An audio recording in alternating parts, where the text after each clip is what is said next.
Okay, class. This is my favorite course, Ancient and Medieval Philosophy. So the course was designed to be a survey course, but there's always a balancing act done with survey courses. On the one hand, you want to get an overview of the ideas of a particular period, in this case, the ancient and medieval period.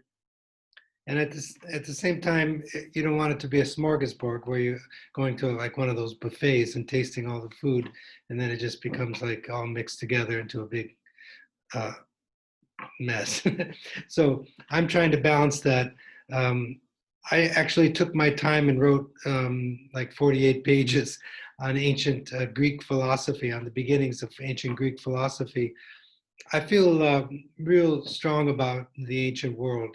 I mean, there's the ancient world in China and India, which I've done some work on actually with Taoism and Hinduism.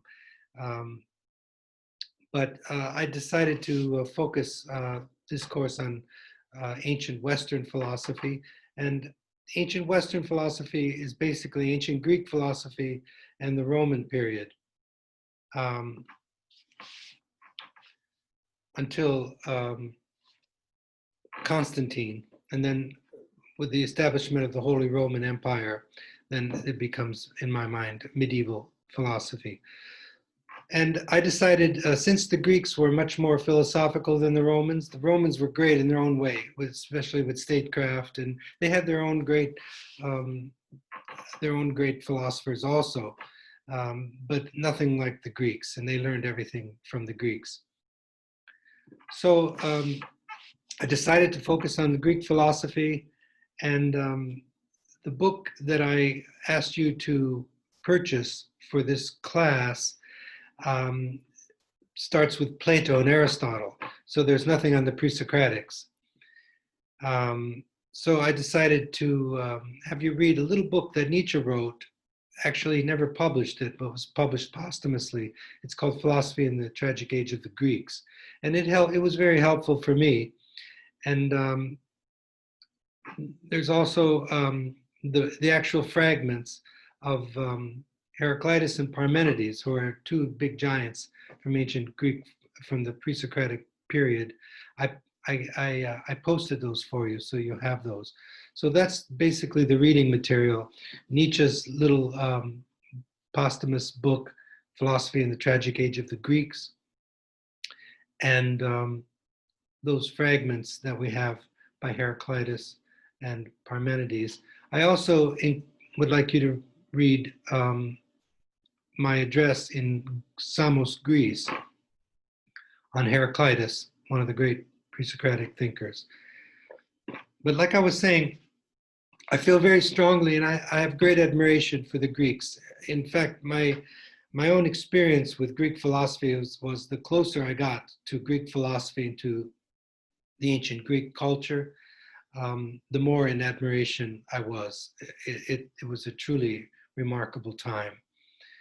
Some classical scholars believe that it was like the pinnacle of Western uh, culture. I mean, not technologically, obviously, um, but in culturally speaking. But whether it was the pinnacle or not, it was an incredible achievement. And so I decided to create my own focus for this class on pre-Socratic philosophy. And that'll be the first part of our course.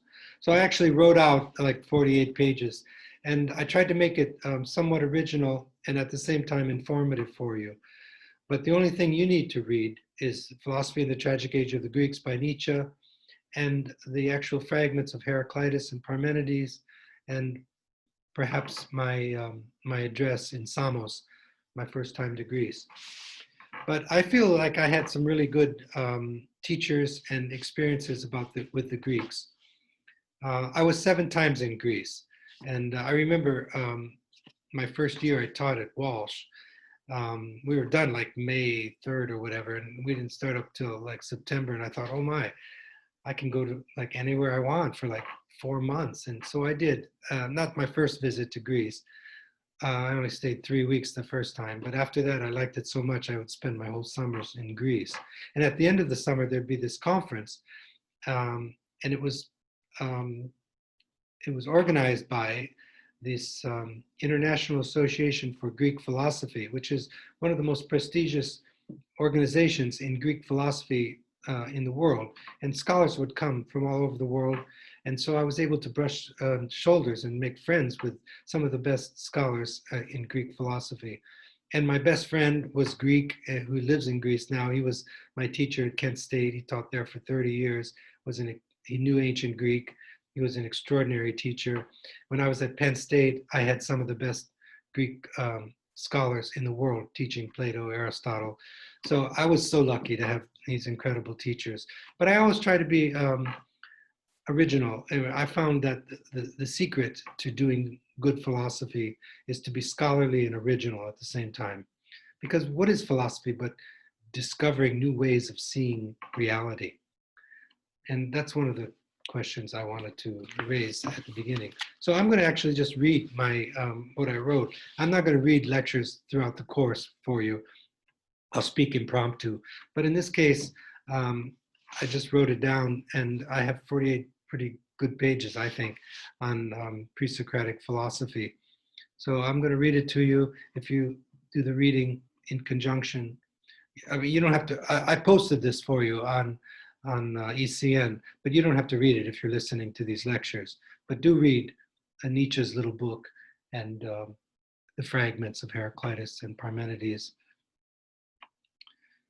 Okay, so the very fact that there was no fragments, no talk of the pre-Socratics in this collection, which is one of the finest anthologies for philosophy classes, shows the status of pre-Socratic thought in the eyes of philosophers and intellectual historians. There's this, because Plato and Aristotle were so great, they sort of eclipsed the beginnings of philosophy. And it's not just the greatness of Plato and Aristotle, but the very fact that we only have fragments of these early thinkers led some thinkers to trivialize their thought and not give them the due consideration that they deserve. The other reason why I think pre-Socratic thought may be marginalized was this conceit of the scholars that Vico speaks of, who will have it that what they know is as old as the world. So since these first pre-Socratic philosophers were also the first scientists, and they have this notion of progress, that things have been getting better and better as time goes by. And there is progress in certain realms, but in other realms, things are not moving in a progressive way. It depends on what basis you're talking about when you talk about progress. So they see the pre-Socratics as like baby scientists, and we're so much more advanced now than they were then. They think that it's kind of primitive. But my experience has been just the opposite. And the two philosophers that you'll hear me speaking of a lot, who taught me otherwise, were Nietzsche and Heidegger. The great German philosopher Martin Heidegger. He died in I believe in, let's see, it must be 1974, I believe it was. And Nietzsche died in 1900. And also as I told you, my friend who's Greek and was a great philosopher, but knew ancient Greek and knew the Greeks quite well. And then these scholars that I met in my 7 times in Greece, but mostly Nietzsche and Heidegger, who are great philosophers. They're 2 giants in our Western tradition. They took these pre-Socratics quite seriously. So I followed their lead, and I take them seriously too. The very fact that we only have fragments, and the fact that Plato and Aristotle were so great, it doesn't diminish their thinking. All right, enough of preliminary things. One more thing I'll say in a preliminary way before I begin to read what I wrote. These Greek philosophers fall in these first thinkers that we have, these first philosophers. Sometimes they're grouped by where they lived. So they're the Eleatic, the Milesians, the Ionians, and sometimes they're grouped by schools of thought, like the pluralists, the monists, and so on. the atomists, but that's not really that important. What I'm trying to do in these lectures is give you an overview of the birth of Western philosophy, of ancient philosophy, and also go into some depth uh, with a few of them. Okay. All right. So let me just read to you what I came up with. During the 6th century BC, on the Greek peninsula of Magna Graecia, a number of individuals began formulating ultimate questions concerning the nature of nature and the origin of nature. What distinguished them from others was their audacity in challenging the authority of the religion of their day and their reliance on empirical observation and sovereign thinking. So everything important was explained in terms of mythology, and that mythology was their worldview of ultimate realities. But I use the word audacious because they challenged the authority of the religion of their day.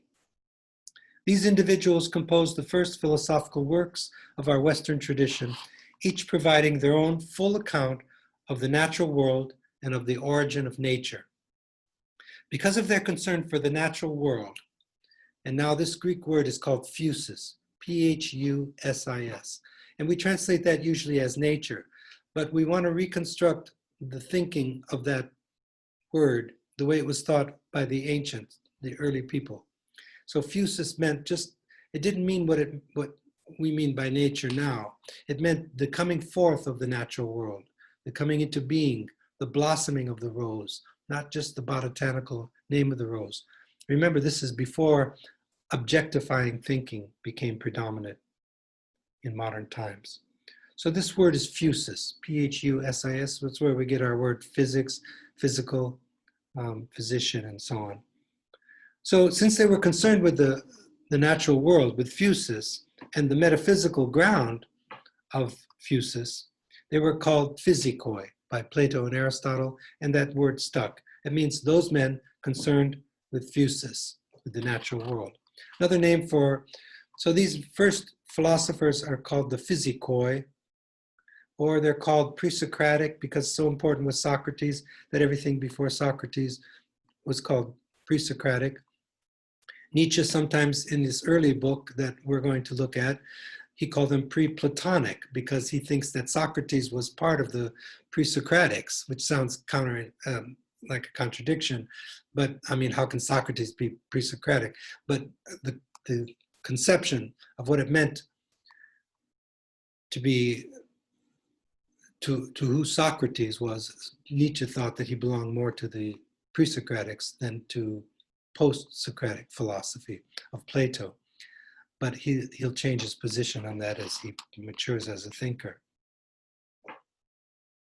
So the other thing I wanted to tell you at the beginning is that these first philosophers were also the first natural scientists. Okay, so the birth of science and the birth of philosophy were the same person, okay, the same people. The separation between philosophy and natural science hadn't occurred yet. And it was on the basis of their works that Western medicine was to take root. Just like today, how medicine is based on science. In ancient times, medicine was based on the science that was set forth by these physikoi. Who discovered the atom, for example, Democritus? The atom means, tom means divisible, and a means without.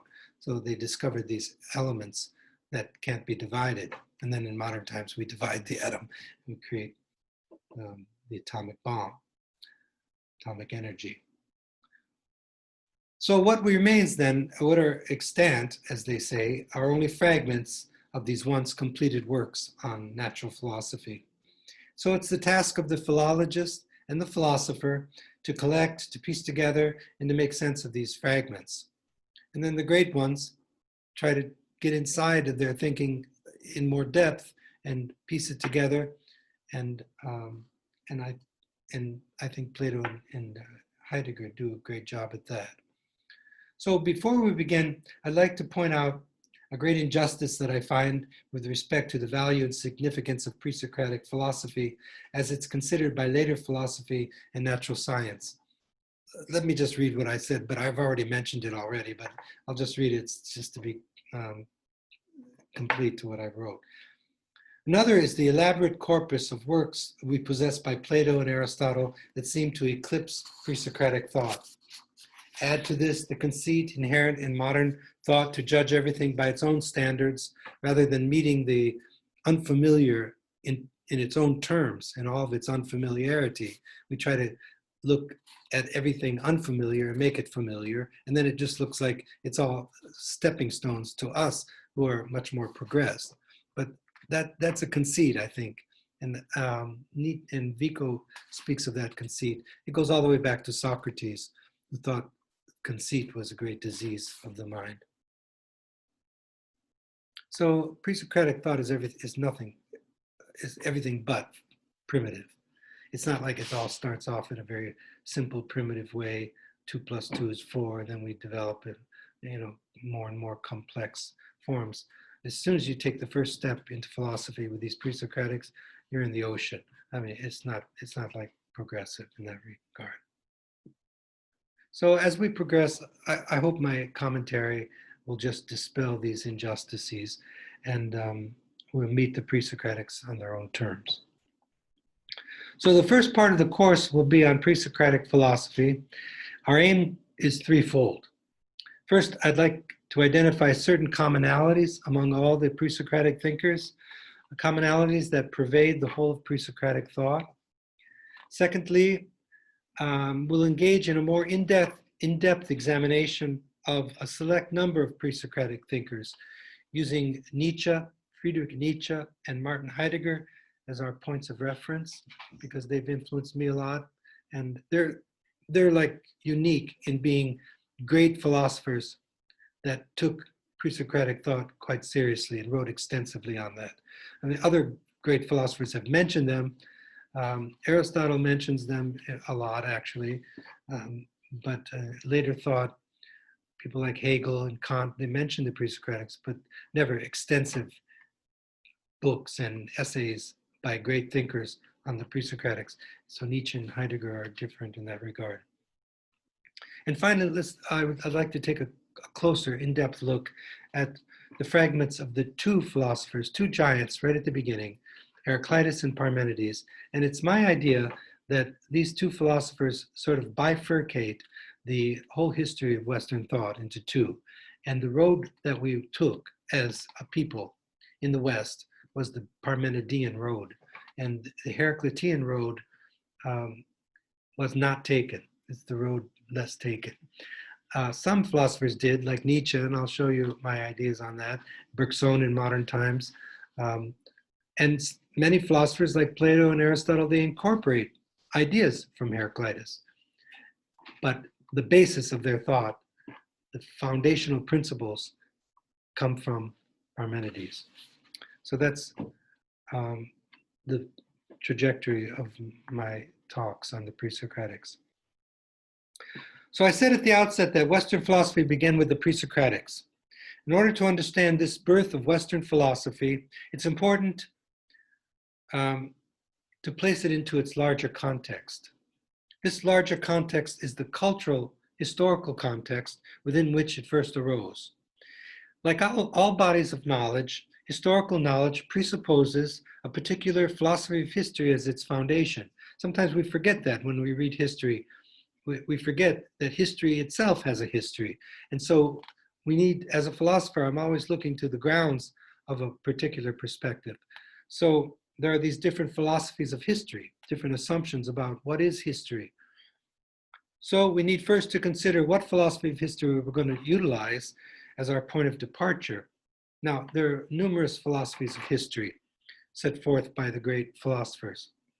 In fact, the philosophy of history has become a major discipline within a subdiscipline within the larger discipline of philosophy.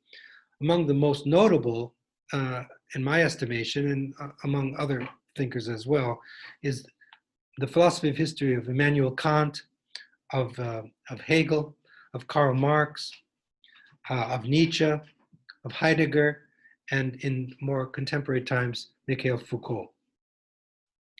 Each has its own merits. So if you're interested in the philosophy of history, it's good to take them all on, read what they think about history, and glean the truth from each one of them. Sometimes one thinker will reveal a dimension of something like history and conceal others. And then you read another one and he or she reveals a dimension that the other conceals. And as time goes by, you begin to deepen your understanding of the philosophy of history. But I was greatly influenced by an Italian philosopher by the name of Giambattista Vico. Some of you probably know that from knowing me. He lived from 1668 to 1744. So this is 18th century Italian philosophy. And he's known as the father of the philosophy of history. He wrote a truly great book, one of the greatest books in philosophy I've come across. It's called La Scienza Nuova. He wrote it in Latin at first. He was professor of Latin eloquence, and he knew Latin as well as his native Italian. And then he decided to write this great book, rewrite it and redo it again in Italian. And it's in perfect Italian. It's like reading Dante, only he's a philosopher and not a poet. So let's use Vico then to create the historical context within which these first pre-Socratics emerged. As far as I know, no one has done this. He used Vico to situate the pre-Socratics. But let me just give you a little overview of Vico's philosophy of history. According to Vico, human history moves in recurring cycles, like the recurring cycles of the natural world. In his great work, La Scienza Nuova, The New Science, Vico offers his conception of the origin of the human world based on a philosophical examination of the earliest myths of the various nations. Because when you go back to the beginnings of the world, the human world, all we have are myths. We're going back before history, before philosophy, and all we have are myth. So mythology is the beginnings.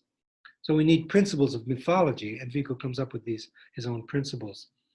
So on the basis of this philosophical examination of mythology, Vico concludes that the human world is born when the first theological poets among the various nations, at different times and in different places.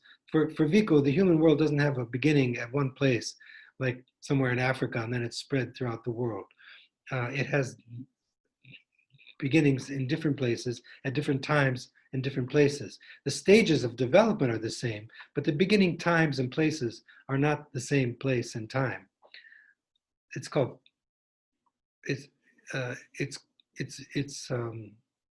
there are diverse points of beginnings for different nations. It's when these first theological poets imaginatively apprehended the thundering sky as the body of a sky god, like Jove for the Romans, or Zeus for the Greeks, or Ammon for the Egyptians, or Thor for the Scandinavians. It's usually a male deity, and it's always a sky god, and the thunder and lightning is usually associated with it, but it's the first universal. And in order to have human intelligibility, you need a universal instead of just particulars. So the first universal is not an intelligible universal. It's not an abstract concept, because these first peoples, Vico believes, were not like us. They couldn't think in abstract concepts. They thought in imaginative universals. Universale fantastici. It means imaginative universals. So the first intelligibility is a poetic intelligibility. So each nation assigned different names to their gods.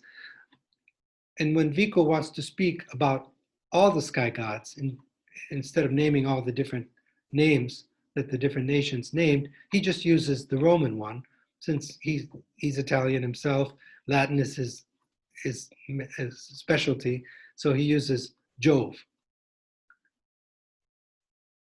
So he calls it Jove, but he means by that all the sky gods, when he wishes to refer to all of them categorically. So during these numinous moments, there's this fear and awesomeness about the moment when these first poets look to the sky and saw it as the body of their sky god. Well, this is the first imaginative universal, the first human intelligibility. And with it is born the first human institution, which is religion. And closely associated with that is burial of the dead and marriage, which are all connected to religion. So by way of analogy then, these first earliest times, the earth too came forth now as a female deity, mostly as a mother goddess, like Diana for the Romans. During this first stage of human development, all the forces of nature, the wind, the sea, the plants, and so on, were seen and felt as gods and goddesses. My dogs are exploring. My wife's coming home and they did this to the last one I tried to make too. They never bark, and now they bark when I'm trying to make this, but I think I'm not gonna, I think if I stop this and start again, I'll lose everything. So let me just keep on going for a while. So by way of analogy then, all the wind, the sea, the sky, the plants, all the powers of nature, they become gods and goddesses. And not only that, but even human institutions like marriage and language are thought to be either sent by the gods or gods themselves, like fire was sent by Prometheus and so on. So because of this importance of gods and goddesses during the first stage of human development, Vico calls this first age the age of the gods. And he, in his new science, he adumbrates all the dimensions of this poetic wisdom during the age of the gods. But as human history unfolds, it begins to develop. And I won't go into the details of that for you because this is not a course in the philosophy of history, but I just wanted to give you some overview of Vico so we can situate the rise of pre-Socratic thought. So the nations go through an origin, a development, and then they reach an apex, and then they decline and they fall. So he calls this the course and recourse. It makes like a infinitive sign, corso e ricorso. But it begins always with this dot, with this beginning point, which is the Jove experience. Okay. So it goes to also the age of heroes, which is the time of the aristocrats, and then the age of men. So we won't go into Vico's philosophy of history, but let me just tell you a little bit about the age of heroes and the age of men, because now that will be the context where we can situate the rise of Western philosophy. So taken as a whole, this beginning, development, apex, decline, and fall, and then it rises again into a recourse, beginning, development, decline, fall. It goes through the age of the gods, the age of heroes, age of men, and declines and falls. Makes like a course and recourse. He calls this course and recourse the ideal eternal history. It's ideal because it's an idea, perfect in its conception, he says. It's eternal because it always was, it is now, always will be, and it's history. So this is the first time anyone had done that. Although there are inaccuracies in Vico's new science, and some are even comical, the major premises of his book I find indisputable. Like my study of history, for example, if you go to the beginnings of any civilization, you'll find the age of the gods. I haven't found any civilization. And then it moves into a time of the aristocracy and a wide division between in Rome they called them the plebeians and the patricians, between the aristocracy and the common people. I mean, just think about Egypt, for example. If you were a common person in Egypt, probably your whole life you're working to create a pyramid for the pharaoh and his entourage. I mean, that's an extreme form of that, but I haven't found any exceptions to that. There are inaccuracies in Vico, and like I said, some are even comical, but the principles of his new science I find quite solid. Okay, so that's the ideal eternal history, these three ages. So the major portion of Vico's new science is his account of the intelligibility of the humans during the first two ages, the age of the gods and the age of heroes. And he calls this intelligibility sapienza poetica, poetic wisdom, because, like I said earlier, this intelligibility is based on imaginative universals and not intellectual and not abstract universals, intelligible universals. They're not abstract concepts. In fact, this is the master key, he says, to his whole new science, knowing that in all the nations, the first stages of development is a poetic wisdom. In fact, I'm thinking of using perhaps Vico's discussion of poetic wisdom in my philosophy of art class, at least at the beginning when I'm teaching next semester, because it shows that humanity, for 2/3 of its development, is poetic, that art is not just some activity we do alongside other things.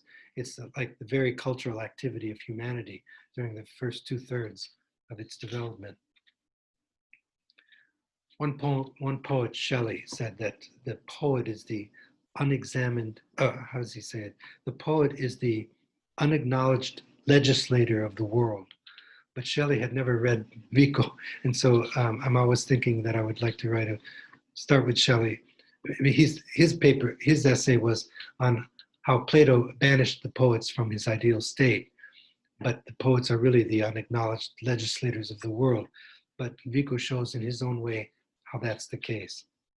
All right, so this early intelligibility is poetic for Vico because of the preeminence of these imaginative universals that people use to make sense of their world.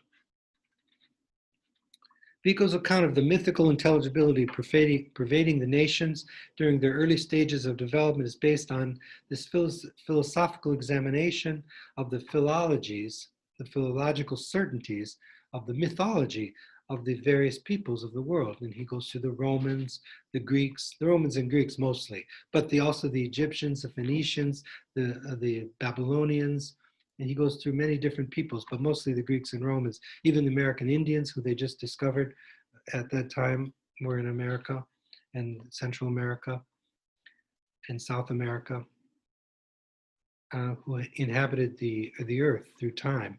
So he wants his philosophy to be universal history.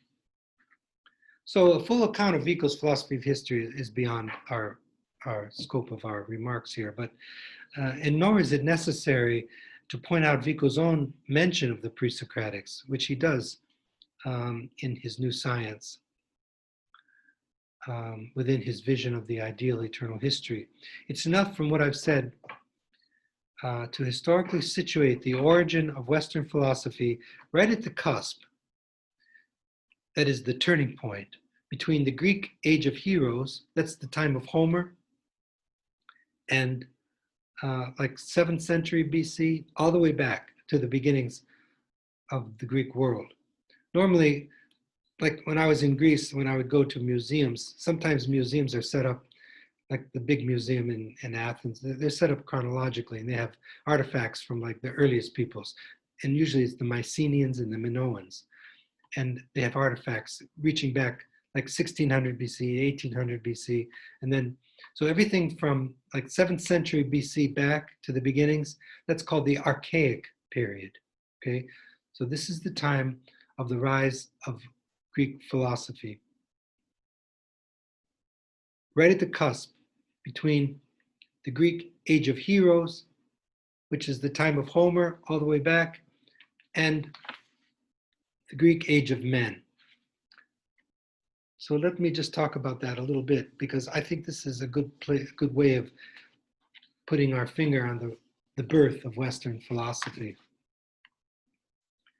Why do I situate the birth of Western philosophy at the cusp between the Greek age of heroes, the time of Homer, and the dawning of the Greek age of men? Well, there are numerous reasons for this, but let me just point out 3 to you. First, for Vico, what distinguishes the age of heroes from the age of men is the establishment of the principle that all are equal before the law. That goes way back. It's in our Constitution. You know, it's self-evident. You know, our founding fathers said that all men are equal before the law. but it took a while for men to mean also women and people of color and so on. But, we've made some headway. But that goes all the way back in all the nations to the transition point between this aristocratic commonwealth that characterizes the heroic age. The word heroes has nothing to do with heroes going and doing heroic things for Vico. He sometimes uses words in their archaic meaning. And so really, when he uses the word heroes, he means the aristocrats, the privileged people who they thought of themselves as being of divine origin. And then they thought the plebes, the plebeians, the common people were of bestial origin.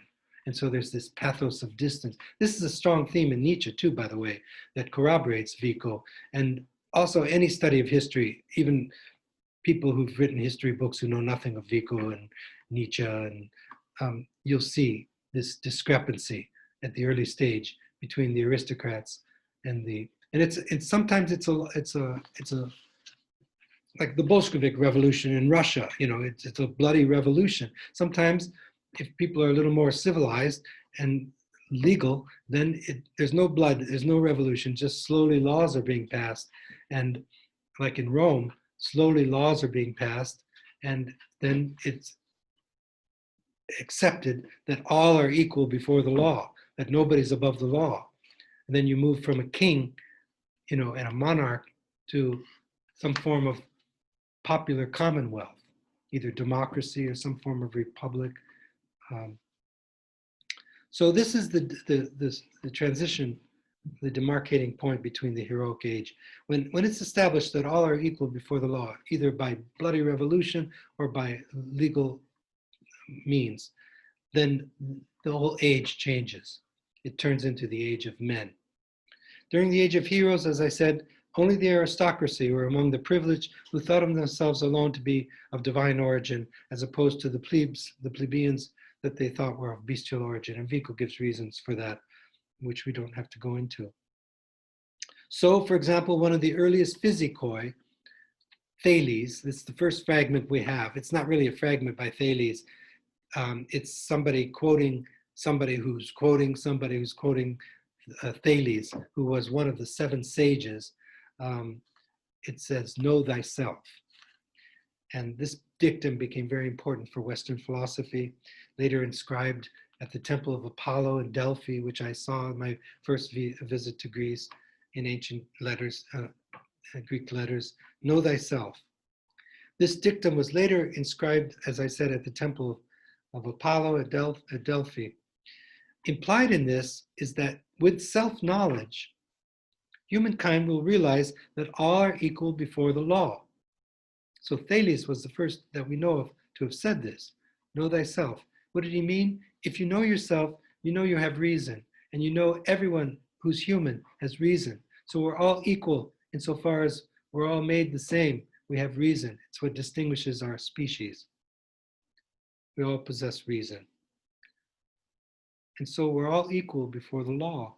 Corroborating this is the ancient biographical tradition that attributes democratic sensibilities to Empedocles. This is important, actually, that Empedocles was one of the first. And we're not going to go deep into Empedocles in this class, but we had to make decisions about what we're going to do and what we're not going to do. But he's truly great. And there's a lot of, we have a lot of fragments by Empedocles, one of my favorite, the pre-Socratic. And he was said to have championed the people against advancing inequality or against tyranny. See, the enemy of a republic is always tyranny. It's not dictators. It's not autocratic. It's tyranny. The opposite of a republic is tyranny. And also Empedocles was associated with dismantling an oligarchy, which means the rule of the few. This oligarchy was called the Thousand. And he was even offered kingship, and he rejected that. And it's also reported that Empedocles' father forestalled a rising tyranny. So this is like the beginnings of thinking about republics and democracy in the West. It goes all the way back to the 6th century BC. But one of the most important persons, even more important than Empedocles, was the first lawgiver that we know of. He wrote the laws for Sparta, which were very proud of their laws. And he was the first to champion a democratic government that we know of. And his name was Solon, after whom Solon, Ohio is named. And this appears on the scene at the same time with the rise of pre-Socratic thought.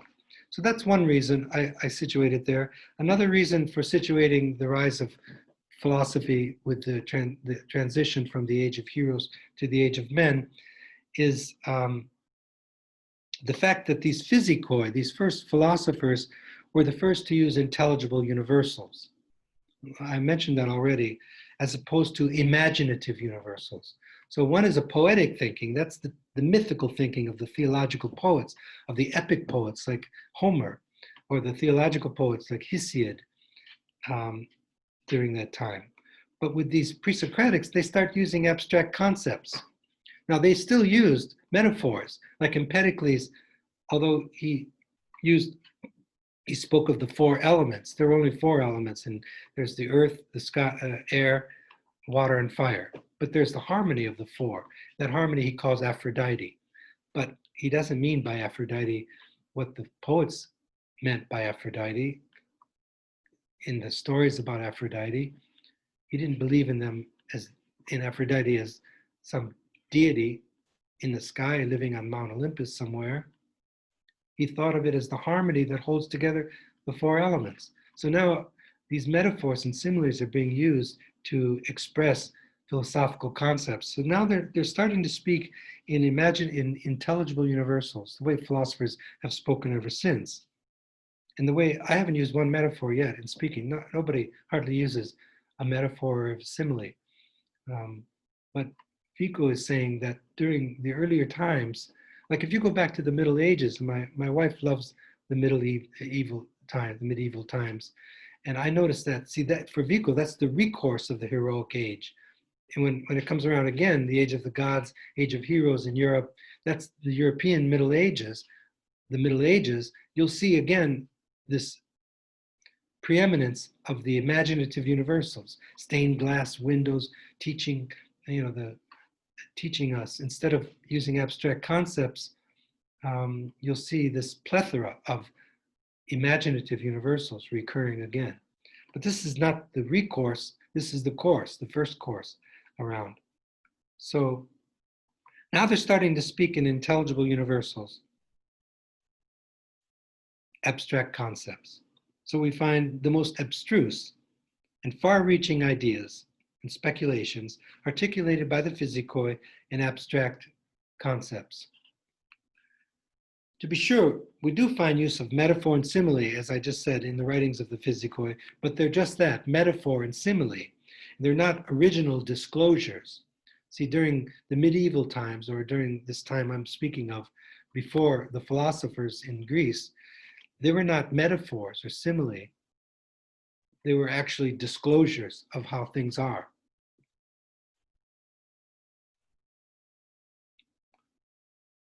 So, for instance, I mentioned already, Empedocles referring to Aphrodite as the harmony among the four elements. Or we're going to take a closer look at Parmenides, the goddess that Parmenides uses to express his philosophy. It's not the goddess that is predominant in the Greek pantheon, like Zeus, but or any of the female deities. But it's a poetic trope that he's using as a kind of rhetorical structure to express his philosophical ideas, which are very abstract. In fact, they're so abstract that's part of the problem of philosophy. It's so abstract you can't even get a handle on it. You have to use, your intelligence and be able to juggle ideas that have hardly anything to do with anything sensuous or any image at all. It's just, the difference between an image and a concept, huh? Like Romeo and Juliet, that's an image of romantic love. But the word romantic love, that's a concept. Or courage, that's a concept. But Achilles, from the Iliad. That's not a concept. That's a particular person, Achilles. He represents the valor of all valiant men, but he's not a concept. He says specific things. He's an image. So sometimes what I do is just remember certain examples, and from those examples you can generate principles. Just remember Achilles. Achilles is an imaginative universal. The concept of valor or courage that philosophers speak of, Andrea is the Greek word. Andrea or courage, that's a concept. So what I'm saying here is that the reason I think that Western philosophy is born at the cusp of the age of heroes and age of men is because they're starting to use abstract concepts for the first time. So that's, and the third reason I'd just like to share with you for locating the rise of pre-Socratic philosophy at the transition point from Vico's age of heroes to the age of men is the prevalence of astonishment among the physikoi. And I want to dwell on this for some time with you. With the rise of Greek philosophy, this Jove experience, which I called numinous earlier, which for the Greeks was a Zeus experience, and the incredible feats of the heroes told in the epic poems, they have something in common, namely this incredible, astonishing thing. Like, that's what's so intriguing about mythology. It's incredible. That's where the word, if you think about incredible, it's unbelievable. You know, people say unbelievable when they want to say how incredible something is. Unbelievable. But we believe it nonetheless, and that creates a certain sense of astonishment, and that's the intrigue of mythology. But that same incredible numinous experience now becomes morphed, it becomes transformed with these later Greeks, with these physikoi, and it becomes thavmazin, or astonishment. And this is an important thing. In fact, this is the very beginnings of philosophy. Because of the importance of this sense of thavmazin, or astonishment, I want to dwell on it a little bit. So I've lost sight of time here. Let's stop there actually. And rather than make these long lectures, I'd rather just come back to it when I'm fresh. And I think we'll just stop there with this. So mostly everything I've said so far is related to Greek philosophy, but it's all preliminary stuff. I just wanted to share with you my own original ideas about where I think Western philosophy began. It began at the transition point from the age of heroes to the age of men. But this next part is a lot better on Thavmazin. So let's stop there. Go and pick up your books. There's Philosophy in the Tragic Age of the Greeks. You can get it online maybe or in the bookstore. But the big book is that collection. It'd probably be easier just to get it right here at the bookstore. Or if you don't want to go in, you can just order it.